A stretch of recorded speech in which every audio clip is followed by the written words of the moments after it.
محترم دوستو، السلام علیکم۔ بسم اللہ الرحمن الرحیم۔ دوستو، اللہ تعالیٰ نے انسان کی ہدایت کے لیے ہزاروں نبی و رسول دنیا میں پیدا کیے اور ان میں سے بعض کو بعض پر فضیلت عطا فرمائی۔ وہ پاک پروردگار جس نے حضرت موسیٰ علیہ السلام پر تورات نازل فرمائی اور حضرت عیسیٰ علیہ السلام پر انجیل اتاری اور حضرت داؤد علیہ السلام کو زبور عطا فرمائی، وہ اللہ پاک تبارک و تعالیٰ جس نے اپنے آخری محبوب رسول اللہ صلی اللہ علیہ وسلم کو آخری رسول بنا کر رحمت للعالمین کا لقب عطا فرمایا اور آپ کے اوپر ایسا کلام پاک نازل کیا جسے اسلام کا ایک زندہ معجزہ کہا جا سکتا ہے، جس کا نام قرآن مجید فرقان حمید ہے، جو سراسر شفا ہے۔ دوستو، آج کی اس ویڈیو میں ہم قرآن پاک کی فضیلت بیان کریں گے، جس کے بارے میں اس قدر آیات و احادیث وارد ہیں جن کو جمع کرنے اور ان کا ترجمہ و تفسیر کرنے کے لیے بڑے بھاری دفتر کی ضرورت ہے۔ اللہ تعالیٰ قرآن مجید میں فرماتے ہیں، یہ قرآن مجید نامی کتاب جو ہم نے آسمان سے نازل کی ہے، یہ بڑی برکت والی کتاب ہے، پس تم اس کی تابع داری کرو تاکہ تم پر اللہ کی طرف سے ہر قسم کے رحم و کرم کی بارش ہو۔ اور اے مکہ والو، یہ کتاب تم پر اس لیے بھی اتاری گئی ہے کہ تم یہ نہ کہہ سکو کہ ہم سے پہلے صرف دو جماعتوں یہود و نصارہ پر کتابیں اتاری گئی تھیں جن کے پڑھنے سے ہم غافل تھے، یا تو تم یوں کہنے لگو گے کہ اگر ہم پر کتاب اتاری جاتی تو ہم ان دونوں جماعتوں سے زیادہ ہدایت والے ہو جاتے۔ اب اللہ نے تمہارے اس خیال کی اصلاح کے لیے تم پر قرآن شریف نازل کر دیا ہے تاکہ تم اس کے پڑھنے سمجھنے سے غفلت کا بہانہ نہ کر سکو، کیونکہ یہ پاک کلام تمہاری خاص مادری زبان عربی میں نازل ہوا ہے۔ پس اب تمہارے پاس تمہارے رب کی طرف سے کھلی ہوئی روشن دلیل آ گئی ہے جو سراسر ہدایت اور رحمت سے بھرپور کتاب ہے۔ اب بھی اس سے بڑا ظالم احمق کون ہوگا جو اللہ کی آیات کو جھٹلائے اور اس سے منہ موڑے۔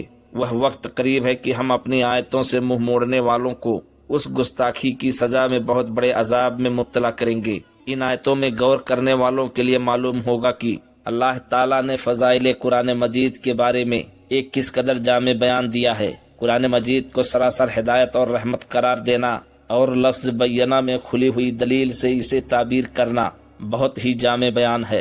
قرآن مجید سراسر رحمت ہے کیونکہ اسے اللہ رحمان و رحیم نے نازل فرمایا ہے۔ یہ کلام اس نبی پر نازل ہوا ہے جس کا لقب ہی رحمت للعالمین ہے، لہذا قرآن تعلیمات میں رحم و کرم کو خاص مقام دیا گیا ہے۔ پس قرآن مجید خود سراپا رحمت ہے۔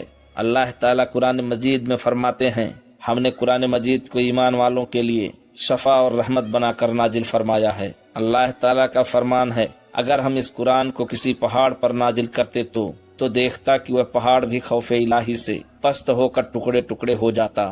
ہم ان مثالوں کو لوگوں کے سامنے اس لیے بیان کرتے ہیں تاکہ وہ غور و فکر کر سکیں، اور یہ قرآن مجید وہ زبردست کتاب ہے جس کی حفاظت کا وعدہ خود اس کے نازل کرنے والے اللہ پاک نے فرمایا ہے۔ بے شک اس کلام کو ہم ہی نے اتارا ہے اور ہم ہی اس کی حفاظت کرنے والے ہیں۔ اس وعدہ کا نتیجہ یہ ہے کہ آج 1400 سال گزرنے کو ہیں مگر قرآن مجید کے ایک حرف میں بھی رد و بدل نہیں ہو سکا۔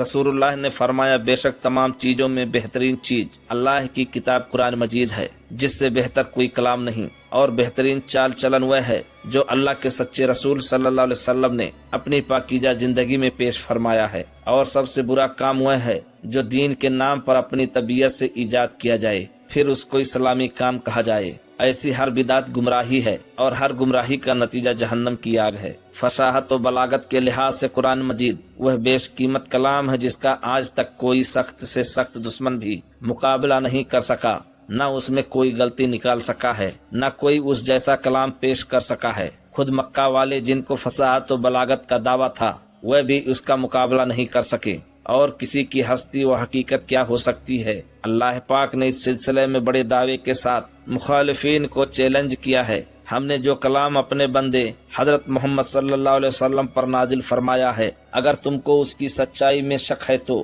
تم بھی اس جیسی ایک سورہ بنا لو اور مقابلہ پر پیش کرو۔ آخر تم بھی انسان ہو، فصاحت و بلاغت کے دعوے دار ہو، پھر کیوں اس چیلنج کو قبول نہیں کرتے؟ اور تم کو اختیار ہے کہ اس کام کے لیے اللہ پاک کے سوا اپنے اور دوسرے مددگاروں کو بھی بلا لو۔ بس اگر تم نے ایسا نہ کیا، اور ہم دعوے سے کہہ سکتے ہیں کہ تم ہرگز ایسا کامیاب مقابلہ نہ کر سکو گے، تو اس کی سچائی مان کر دوزخ کی بھڑکتی ہوئی آگ سے بچو، جس کا ایندھن انسان اور پتھر ہیں، جو کافروں کے لیے تیار کی گئی ہے۔